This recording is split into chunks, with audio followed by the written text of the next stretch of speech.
Concord. It is no secret that this is one of the biggest AAA flops in gaming history, but turns out that if this report is to be believed, just how big of a flop it is actually a lot worse than we thought.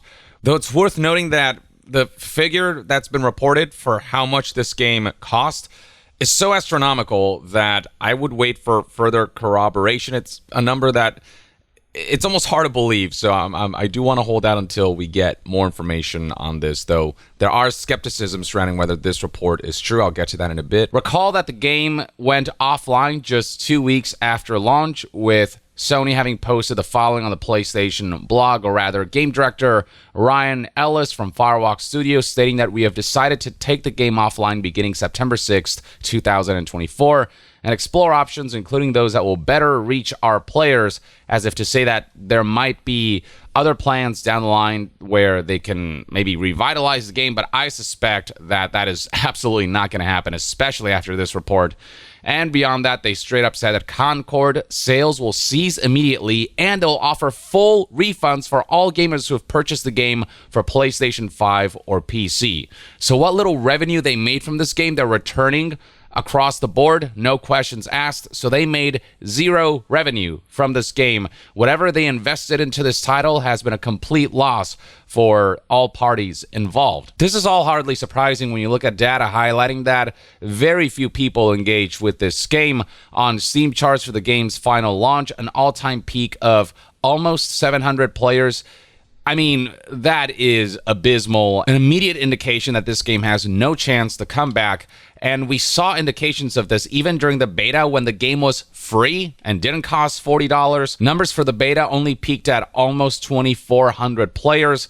And so this was already kind of the biggest red flag that this game was not going to capture an audience. If it couldn't draw in a crowd when it was free, how is it going to draw in a crowd when it's $40 and when the game doesn't necessarily justify its asking price based on the content that's in there and just based on the fact that the game doesn't innovate a whole lot in what it does as a hero shooter. Matters got much worse when analysts estimated that Concord has only sold 25,000 units roughly, so 10,000 of those apparently were sold on PC through Steam, and 15,000 of those units were sold through PlayStation. You multiply those numbers by the asking price of $40, and that's roughly $1 million in revenue, which nowhere near covers its budget. And while we didn't have a lot of details about how much this game cost to make, we do know that this game has been in development for around 8 years, based on this tweet from a developer at Firewalk Studios when he tweeted out, "The game has been in development for around 8 years, and I've been there for almost 5 of them." Now, there are conflicting reports. Other Concord developers are saying that the game was actually in development for 4 years,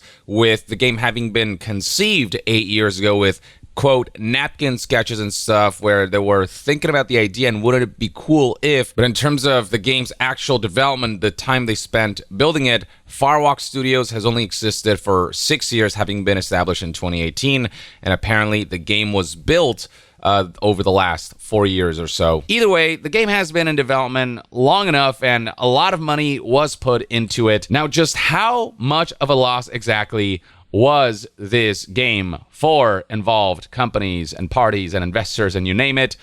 Colin Moriarty has a report on this. Apparently, he spoke to a very reliable source that he is 100% vouching for, and you can read it on the tweet itself.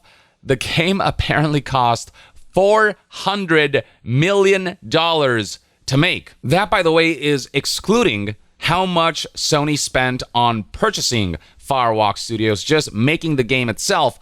$400 million. That is a number that I did not imagine in my wildest dreams. That kind of budget is reserved for some of the most expensive games of all time. Just to give you some context, if you go to this wiki highlighting some of the most expensive games ever made, we look at the total cost of some of these games here. The only ones that exceed $400 million are Cyberpunk 2077, Monopoly Go. What? I'm sure there's a story there. I don't know. Star Citizen and Genshin Impact, apparently. Not even the upcoming Marvel Spider-Man 3 will cost $400 million. But I'll say again that while Colin Moriarty is sure about his source and his reporting, there are other journalists who are skeptical about that figure. But before we get into all that, you know how you can not spend hundreds of millions of dollars and learn proper software development? Through the sponsor of today's video, Boot.dev, a platform dedicated to teaching you back-end software development in a fun and engaging way. So, fun fact, back-end development had a median salary of over $100,000 in the US in 2023. And with Boot.dev, you don't have to break the bank on college tuition to learn the skills you need. Boot.dev focuses on programming languages like Python and Go, which are some of the most popular and industry standards. But what particularly stands out about the way Boot.dev teaches is how it has gamified the curriculum. It's like you're playing an RPG video game as you're learning. You'll literally earn XP, level up, unlock achievements, and complete quests while competing for top spots on the global leaderboard as you complete lessons, which see you typing a ton of code and giving you as much hands-on experience as possible. It's all designed to keep you motivated and moving forward towards learning all of the fundamentals and achieving job-ready programming skills. There's also a great sense of community with Boot.dev, with an active Discord channel allowing you to ask for help, and with communal events like bi-monthly boss fights where you and your colleagues gain bonus XP for lessons completed during the event. For those who cannot afford memberships, you can still read and watch content in guest mode, and while the more hands-on gamified features are reserved for members, you can test out the more interactive elements with free demos available for every course. But if you're ready to make the jump towards becoming a member and mastering back-end development, you can use my link in the description and comments section below and use my code to get 25% off your first month, or even 25% off your entire year if you go for the annual membership. All with the safety of a 30-day money-back guarantee. But anyway, back to Concord. So right now, as of the recording of this video, Concord is in the top 5 most expensive games ever made in the history of video games. Absolutely absurd, because Concord does not give off $400 million to make vibes. This makes Concord easily the highest budget PlayStation game as of today. Apparently, there are other games in development within Sony Interactive Entertainment that will be more expensive, but that will come out ways down the line. But as of right now, this is the most expensive game Sony has ever made, and it made zero revenue. That $1 million that they made from the sales of Concord across PC and PlayStation 5, they gave that back. They refunded all of that, so they literally made zero from this, and that $400 million represents a complete net loss. That is, again, assuming that this report is actually accurate. Assuming that this report is true. They put $400 million into this project and made none of it back. That is absolutely insane. Colin Moriarty also revealed some details about the game's development, like how Concord entered alpha state in the first quarter of 2023, about 18 months ago. And that was before Sony bought Firewalk Studios on April of 2023. And by the time the game got into alpha, involved parties had already spent roughly $200 million on the game. How much of that was Sony versus how much of that was the other company who used to own Firewalk Studios, probably Monsters, is unknown. But between them, around $200 million was already spent 18 months before the game's launch, and then Sony had to spend another $200 million on top of that post-alpha and invest that much money into the game, because apparently the game was in such laughable shape and state during alpha, with elements like onboarding and monetization not having been planned or not having been worked on a whole lot, which just made it very difficult for this game to really have much of a future. That $200 million was expenditure that apparently went to outsourcing to other studios to help finish the game because it was in such an awful state. And the reason that Sony was willing to invest an additional $200 million on top of whatever they invested up until the alpha was because they heavily championed this game. And Colin Moriarty reports that this game was seen by Sony as the future of PlayStation. This was seen as an IP that will become akin to what Star Wars has become today. This will become Sony's Star Wars in the sense of like it being a multi-billion-dollar IP that will carry itself across various mediums, not just video games, but also across movies and TV shows and you name it. And it would become Sony's big franchise, its call to fame. It would be the thing that would propel them to the next stage of their corporate agenda and their corporate interests. This was apparently Herman Hulst's baby, is what Colin Moriarty said based on what the source told him. Herman Hulst, for those who don't know, recently became like co-CEO of Sony Interactive Entertainment. He originally came from being the head of the developers of the Horizon series from Guerrilla Games. And Herman Hulst apparently really wanted to make this Concord project work and really wanted to invest in it, believing that it would become the next huge thing. Herman Hulst only became co-CEO of SIE, of Sony Interactive Entertainment, a couple of months ago, starting June of 2024 alongside Hideaki Nishino. And for him to already have such a major flop in his hands, assuming that reports that Concord was his baby are true, for him to have cost Sony Interactive Entertainment, Sony as a whole, $400 million, for that to be part of his sort of debut as CEO, that's going to look very bad on him. And it's going to draw the eye of Sauron for sure. Now, on the development side of things, apparently within Firewalk Studios, the vibe that the development environment gave off, based on what Colin Moriarty heard from his reliable source, was that there was a whole lot of what he described as toxic positivity within the studio. While it's one thing to try to be optimistic and try to have a positive outlook, it's another thing to be blinded by positivity to the point where you're not willing to acknowledge constructive feedback or acknowledge that there are flaws that need to be fixed. A lot of people sense that there were issues with the game that needed to be addressed, but management and leadership would hear none of it because they always wanted to maintain this environment of positivity that would lead to this unwillingness to course correct, to acknowledge that not all is well, that the game needed more for it to stand out, or that there were just issues with aspects of the game that, if weren't addressed, could lead the whole project astray. And that's exactly what happened. Their inability to steer the game development towards the right direction was a result of them basically closing off their ears, going la la la la la la la to any negativity. And negativity isn't always there because people want to be a downer. Sometimes it's there because you need to see the truth. What's right in front of you, acknowledge it so you can work towards a solution.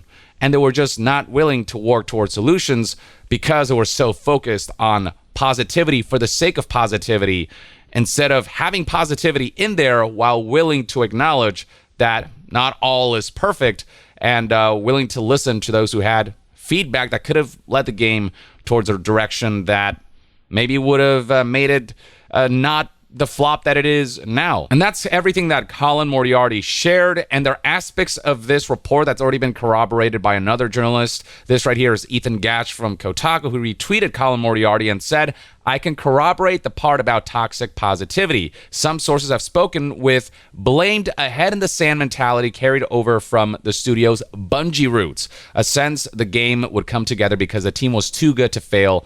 I'll have more next week." For those who don't know, Firewalk Studios was founded by former Bungie employees, and they just got cocky and thought so highly about themselves that they thought there was no way that this could go wrong. It's kind of like that report about the whole BioWare magic mentality that BioWare had when developing Mass Effect Andromeda, when developing Anthem, even when developing Dragon Age Inquisition. That project at least came together and won some awards, but it eventually came to bite them in the ass, this mentality of like, we're BioWare, and so nothing can go wrong as long as we just stick to what we're doing. We don't have to change any processes. We don't have to improve. We just have to do the thing that BioWare does, and eventually things will turn out all right. And then they had that streak of failures with Mass Effect Andromeda and with Anthem because of this idea that they were too good to fail, that kind of incredibly egotistical mentality. Apparently that was at the root of the toxic positivity within Concord leadership, having this mentality of like, nothing we do can go wrong because we're just that good. That led to the demise of Concord. Now, this is a report from just one individual. And specifically the part about the budget being $400 million for this game, or $400 million being spent to bring Concord to life. That's the aspect that hasn't been fully corroborated. Even Ethan Gatch took to Twitter to clarify that he himself hasn't been able to confirm the $400 million budget yet. It is not the number that he's personally heard. And then beyond that, we got Christopher Dring here, who is the head of gamesindustry.biz, which is a pretty reputable games industry and games news website, tweeting the following: "No game has that dev budget. The press reports are the laughingstock of the industry. Concord didn't even get any above-the-line marketing spend." And then adding on top of that is Tom Warren, who's the senior editor of The Verge, another reputable outlet. He tweeted, "I'm amazed, but also not amazed that publications have run with this number. You only have to look at Probably Monsters funding to know it's nonsense." So yeah, that's important to note. Colin Moriarty is very confident in sharing this information, but a number of other news outlets and journalists are saying that these numbers make no sense. I myself am no expert, but I will say $400 million for a game like Concord, which really does not give off $400 million vibes. I get why people are scrutinizing that number and at the very least raising some questions and at the very least seeking corroboration. So do keep that in mind. Until we have full confirmation of this, I would not fully lean into the story. $400 million is such a ridiculously high number for the kind of budget you'd expect out of Concord. Like, don't get me wrong, Concord absolutely did lose Sony a lot of money, but $400 million is like the upper echelon of AAA game development budgets, reserved for the likes of Cyberpunk 2077 and the AAA gaming experiences that Sony tends to make with something like Marvel Spider-Man 3, which is going to have a budget of $385 million based on leaks that were put out there from Insomniac following the hack. Video game budgets are blowing up more and more, and they are getting higher and higher. But for Concord specifically, there's something about $400 million that makes absolutely no sense. Either that number is wrong, or it takes just a monumentally catastrophic level of management and leadership to get that budget that high and ship a game like Concord and have it utterly fail. But at the very least, aspects of Colin Moriarty's reporting, like the whole toxic positivity aspect of the game's development, that seems to have been corroborated by at least one other journalist and individual, but everything else we'll have to wait and see for concrete answers. But until then, I'd love to hear what your thoughts and opinions are on this whole Concord situation, Colin Moriarty's reporting, and what you think about this $400 million budget figure, whether you think that's a possibility or whether you think that is an impossibly high number for the kind of game that was outputted in the form of Concord. Share your thoughts about Colin's reporting in the comments below. And to be further updated on all things gaming news, reviews, and discussions, stay tuned right here on Young Yeah. I'll see you guys next time. Young out.